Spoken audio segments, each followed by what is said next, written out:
Bonjour, aujourd'hui le cours fait suite au cours de la biophysique des rayonnements ionisants et intitulé Interaction des rayonnements ionisants avec la matière. Comme objectif de cours, c'est de connaître les interactions des particules chargées avec la matière, tel le phénomène de collision et le phénomène de freinage, puis de connaître la notion de transfert linéaire d'énergie, le TEL, et de connaître les interactions des photons X et gamma avec la matière par l'effet photoélectrique, l'effet Compton et l'effet de création de paires. Puis connaître le phénomène d'atténuation et la couche de demi-atténuation. Donc le plan de ce cours il va être composé d'une généralité. Puis le deuxièmement, c'est les interactions des particules chargées avec la matière, le phénomène de collision et le phénomène de freinage. Puis les interactions des photons avec la matière, avec la notion de coefficient d'atténuation, de deux couches de demi-atténuation et les applications médicales de ces interactions de rayonnement avec la matière. Donc, les rayonnements ionisants sont des émissions d'énergie à partir d'une source radioactive, c'est le cas de la radioactivité, par une source de production artificielle telle que les tubes à rayons X et les accélérateurs d'électrons. Donc, ils agissent sur les tissus vivants composés essentiellement de l'eau, H2O, et de l'ADN. C'est les effets biologiques des rayonnements ionisants qui fait intervenir la radiothérapie et le radiodiagnostic. Ou également sur les effets inertes ou les objets inertes, tels que les plaques photographiques des détecteurs à la base d'imagerie médicale, fonctionnelle et anatomique. Les différents types de rayonnements, les rayonnements donc sont soit non ionisants, c'est le cas des rayonnements électromagnétiques de longueur d'onde supérieure à 0,1 micromètre, ou ionisants tels que le rayonnement électromagnétique de longueur d'onde inférieure à 0,1 micromètre, c'est le cas des photons X et gamma, ou les particules non chargées telles que les neutrons, ou les particules chargées telles que les électrons, les particules alpha, les protons, les deutérons et les fragments de fissure. Donc, les grandes catégories de rayonnements ionisants, ils sont composés de rayonnements électromagnétiques type X ou gamma de longueur d'onde inférieure à 100 nanomètres, ou de particules chargées, c'est le cas des électrons et positrons et particules alpha et protons ou chargés, tels que les neutrons. Le processus d'ionisation et d'excitation atomique, donc lorsqu'il y a un rayonnement qui est émis vers un atome, deux situations, soit il y a une ionisation lorsque l'énergie du rayonnement incident est supérieure à l'énergie de liaison, ou une excitation lorsque le niveau d'énergie de l'électron d'une couche K ou L ou M il est déplacé vers une couche plus périphérique. Donc l'interaction des rayonnements ionisants chargés se fait d'une manière directe, donc ils sont directement ionisants, ils sont des particules de deux types, soit des particules chargées les légères, c'est les bêta-, les bêta+, les électrons positifs ou négatifs, ou des particules chargées lourdes, c'est les protons, les deutérons, les particules alpha ou les fragments d'ion. Donc les autres types de rayonnements, ils sont non chargés, c'est le cas des rayonnements électromagnétiques type X et gamma, et de même pour les particules non chargées neutres telles que le neutron. Donc l'effet dans ce cas-là, il est indirectement ionisant. L'énergie d'ionisation, c'est une énergie susceptible d'arracher des électrons à un atome. L'énergie de rayonnement incident doit être supérieure à l'énergie de liaison des électrons atomiques. Donc pour les structures vivantes biologiques, cette énergie elle est supérieure à 13,6 électronvolts. C'est l'énergie de l'atome d'hydrogène qui crée ainsi un électron et un ion positif. Par convention, les rayonnements sont ionisants dès que leur énergie est supérieure à 12,4. Le tableau intitulé présente les différents types d'énergie de liaison des différents atomes. Donc on voit que l'hydrogène il a une énergie de liaison de 13,6. Pour l'oxygène c'est 13,62. On a pris donc les interactions des particules chargées avec la matière. Les interactions des particules chargées légers ou lourds sont des interactions à caractère obligatoire qui se fait avec les électrons de l'atome, avec les noyaux. Donc les interactions des particules chargées est un phénomène de collision. Ça veut dire que la particule incidente, il cède une partie de son énergie cinétique aux électrons de l'atome cible, du milieu. Cette énergie elle est égale delta E. Si l'énergie de liaison de l'atome est EL, donc deux phénomènes qui se produisent selon delta E. Soit il y a une ionisation de l'atome, lorsque delta E il est supérieur à l'énergie de liaison, soit il y a une excitation de l'atome lorsque le delta E est inférieur à l'énergie de liaison de l'atome. Donc l'énergie transférée est supérieure à l'énergie de liaison. L'électron, en cas d'ionisation de l'atome, et donc l'électron est éjecté selon une orbite, de son orbite, à une énergie cinétique delta E moins l'énergie de liaison. Donc l'électron éjecté de l'atome est appelé électron secondaire. Il peut à son tour créer d'autres ionisations si son énergie cinétique est suffisante. L'atome est alors ionisé.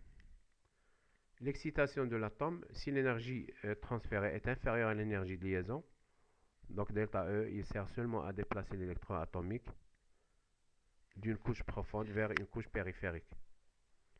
L'atome cible est excité. Si delta E il est assez élevé, l'énergie transférée peut être dissipée sous forme de rayonnement électromagnétique moins énergétique. Si delta E est très faible, cette excitation aboutit à une dissipation thermique. Donc là, le schéma il montre les excitations de l'atome.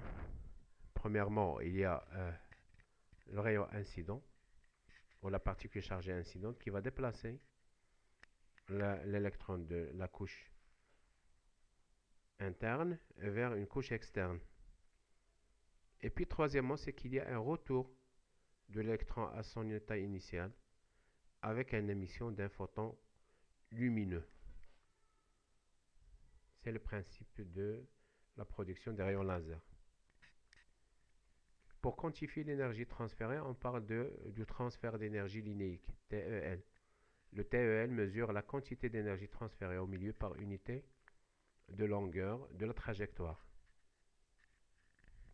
Le TEL il s'exprime en kilo-électrovolts par micromètre. Dans l'eau, une ionisation nécessite un transfert d'énergie delta E de 16 électrovolts. Mais pour ionisation, il se produit 3 excitations et des transferts thermiques de 16 électrovolts. Le transfert d'énergie linéique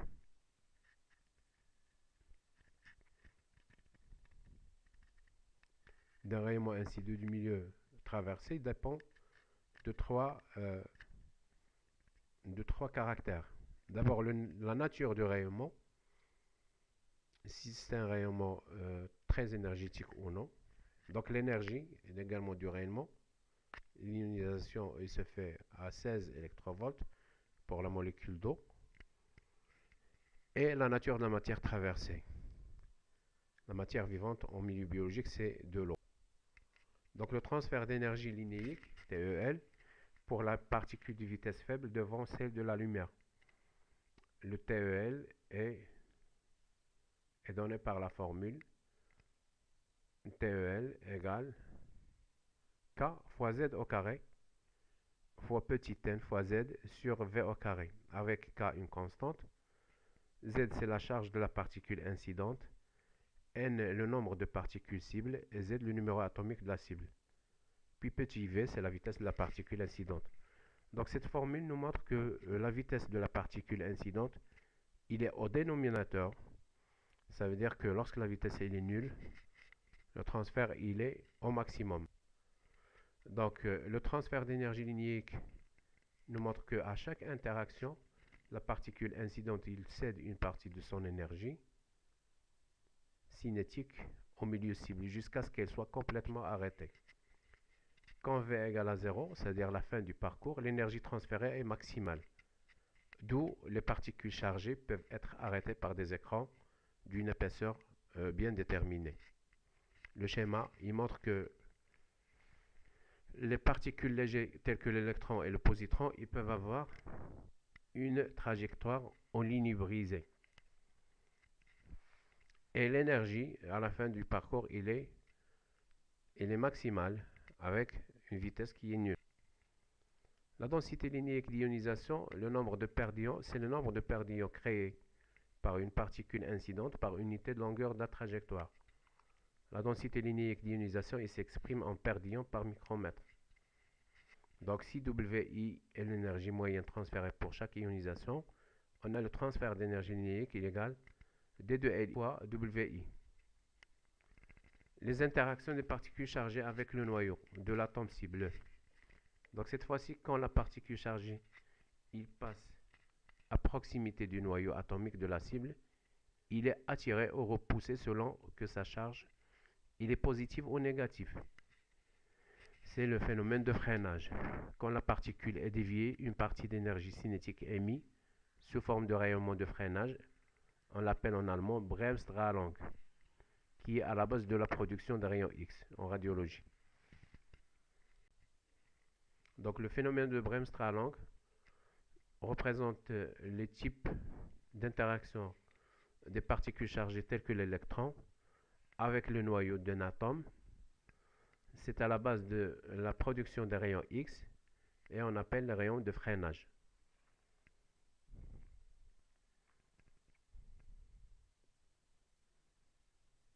Les rayons de freinage, ils ont un spectre d'énergie ou d'émission de rayons X qui est continu et il est utilisé en radiologie. Pour les cas particuliers entre l'électron et le positron, la longueur des particules dans la matière vivante sont des lignes brisées à profondeur de quelques micromètres.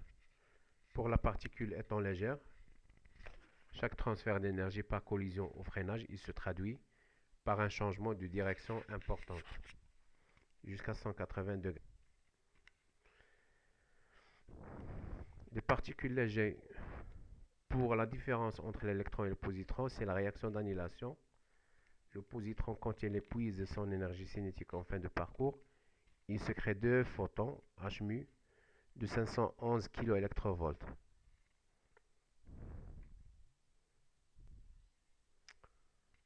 En cas de particules chargées lourdes, particules alpha ou le proton, les particules chargées lourdes,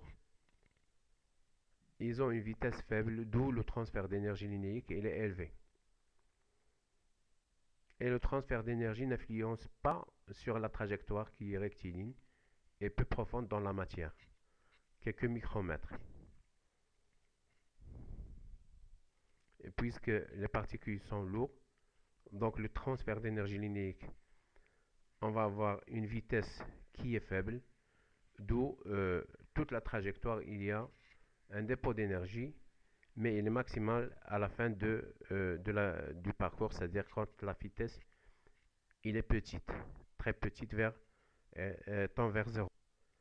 Donc le pouvoir de pénétration nous permet de dire que les particules alpha ils sont arrêtées par une simple feuille de papier.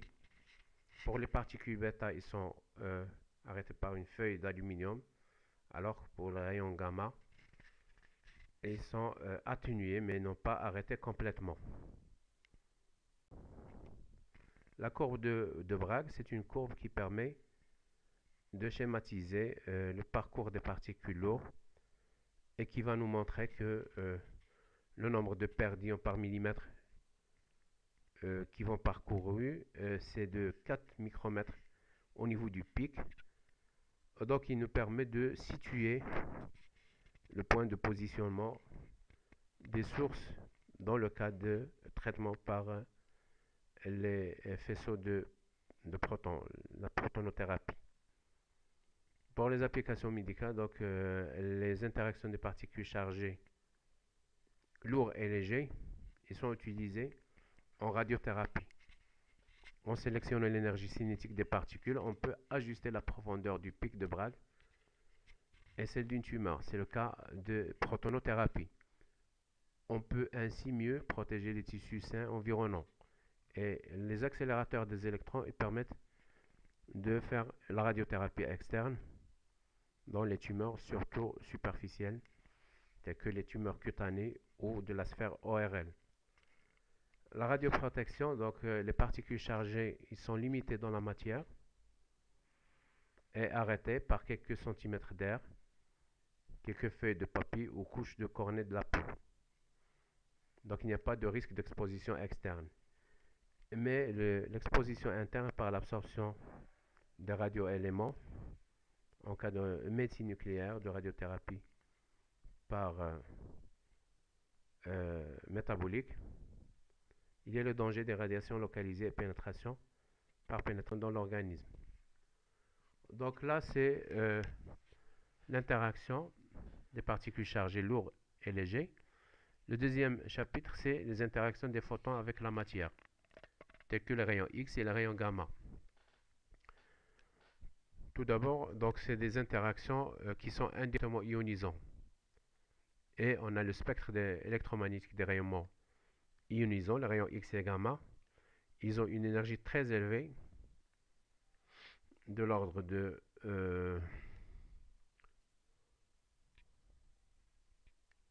donc supérieur à 100 ou à 1000 électrovolts. Et donc une fréquence très élevée également, puisque E égale H mu. La longueur d'onde, elle est très petite.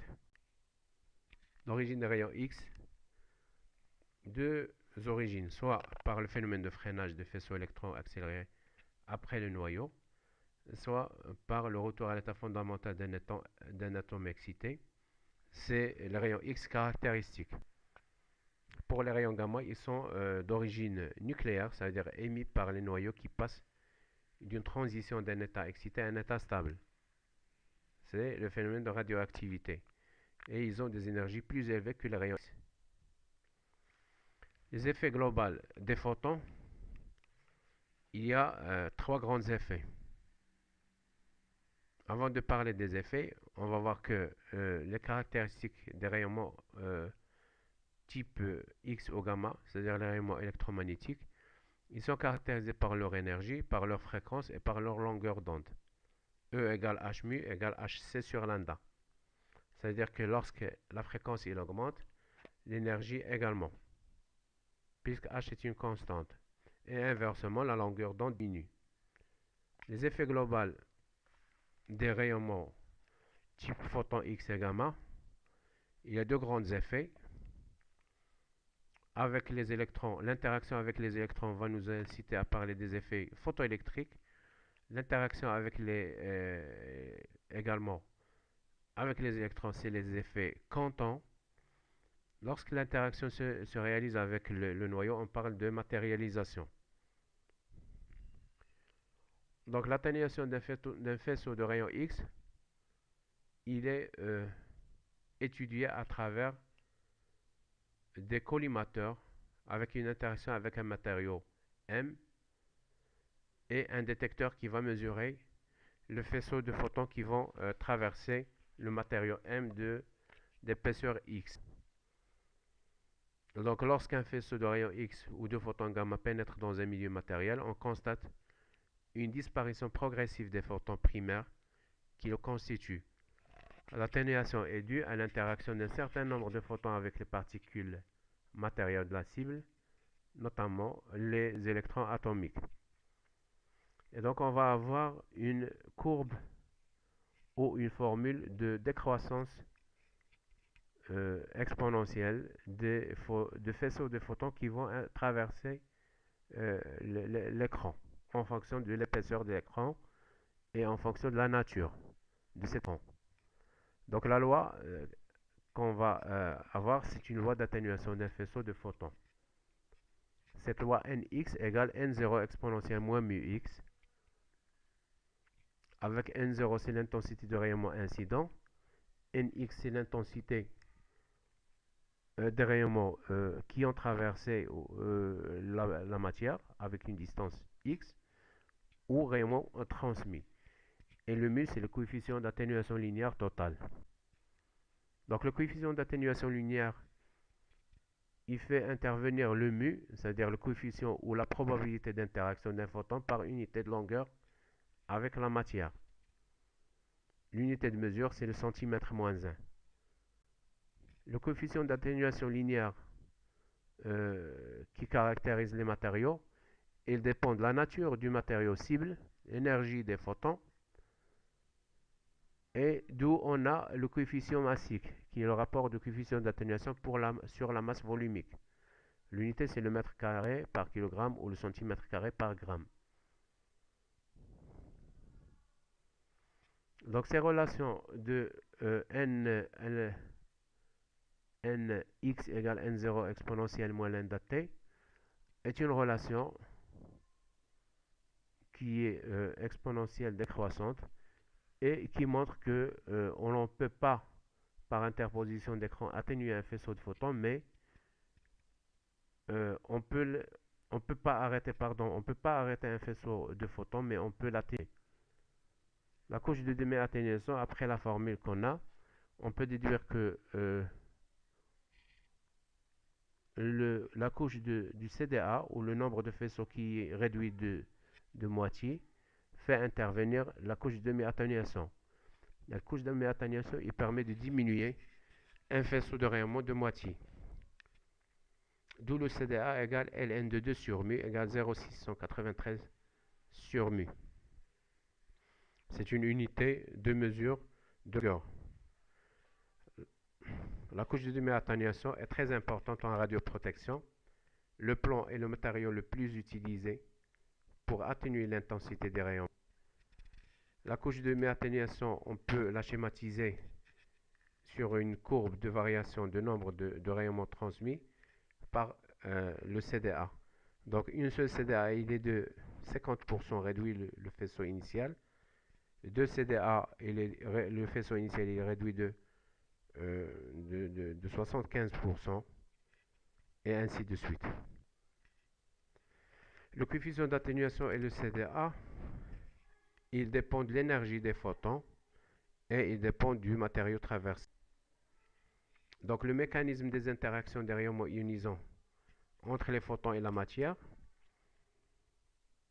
on a dit qu'on peut les résumer en trois grands mécanismes: l'effet photoélectrique, l'effet Compton et la matérialisation oxyde de pair. Pour l'effet photoélectrique et l'interaction du photon avec un électron, fortement lié de l'atome constituant la matière. L'effet photoélectrique, il résulte du transfert de l'ensemble de l'énergie des photons incidents sur un électron de l'un des atomes cibles. Condition, il faut que l'effet photoélectrique, il faut que l'électron photon dont l'énergie soit supérieure à l'énergie de liaison de l'électron cible. Le photon initial, il va disparaître. Et l'électron éjecté, il emporte une énergie cinétique, EC, qui est égale à l'énergie du photon mais l'énergie de liaison de l'électron est appelée photon-électron. Donc l'interaction, il se fait surtout avec les électrons liés, c'est-à-dire les électrons de la couche K, d'une manière moins importante la couche L et couche M. L'effet photoélectrique, il est réalisé lorsque l'énergie est de 1 à 100 kV.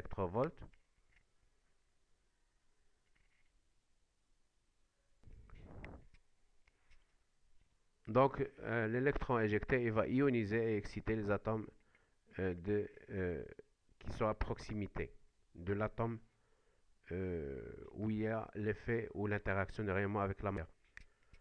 Le phénomène secondaire à l'effet photoélectrique, c'est que l'électron il va être expulsé, induit des ionisations et des excitations des atomes du milieu, mais la réorganisation du cortège électronique il va donner un phénomène de rayonnement de fluorescence X ou émission d'un électron périphérique de l'atome qui est l'électron Auger.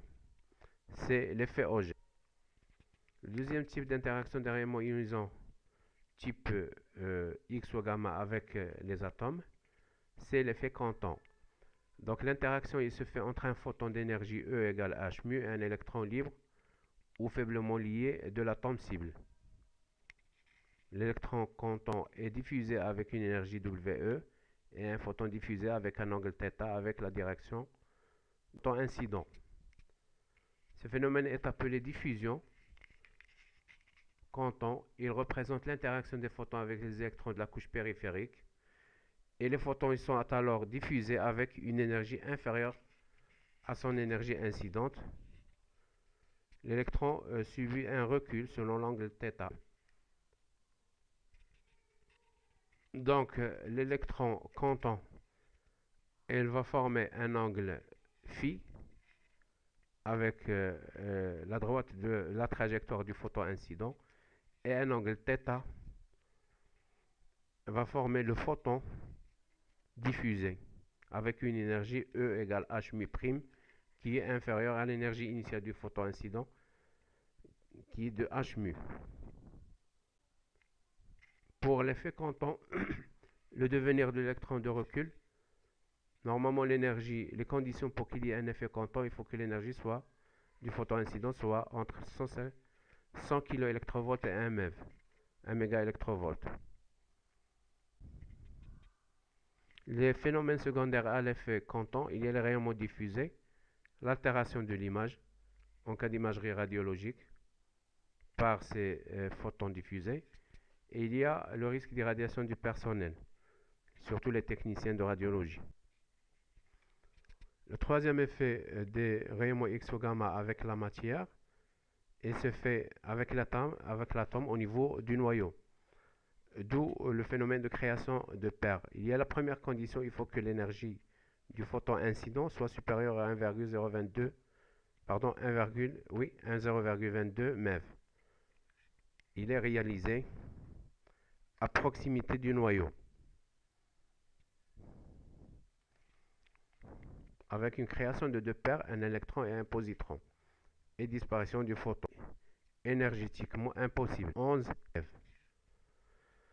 Donc la matérialisation se réalise lorsque l'énergie du photon incident est supérieure à 1,022 MeV. La comparaison des trois types d'interactions. Pour l'effet photoélectrique, l'absorption est totale du photon. Pour l'effet Canton, l'absorption est partielle et il y a un phénomène de diffusion. Pour la création de paires, l'absorption est totale. Par rapport à la cible, l'effet photoélectrique et l'électron, c'est l'électron surtout au niveau de la couche K et L, ça veut dire les électrons profondes. Pour l'effet Canton, c'est les électrons périphériques. Pour la création de paires, c'est le noyau. Donc la comparaison sur ce schéma, il montre que l'effet photoélectrique, c'est le premier effet avec une énergie inférieure à 100 kV. Pour l'effet création de paires, c'est entre 100 et 1000 kV ou 1 MeV. Et pour la création de paires, c'est supérieur à 1000, supérieur à 1,022 MeV. Voilà, et ce cours il est fini et donc je vous remercie et au revoir.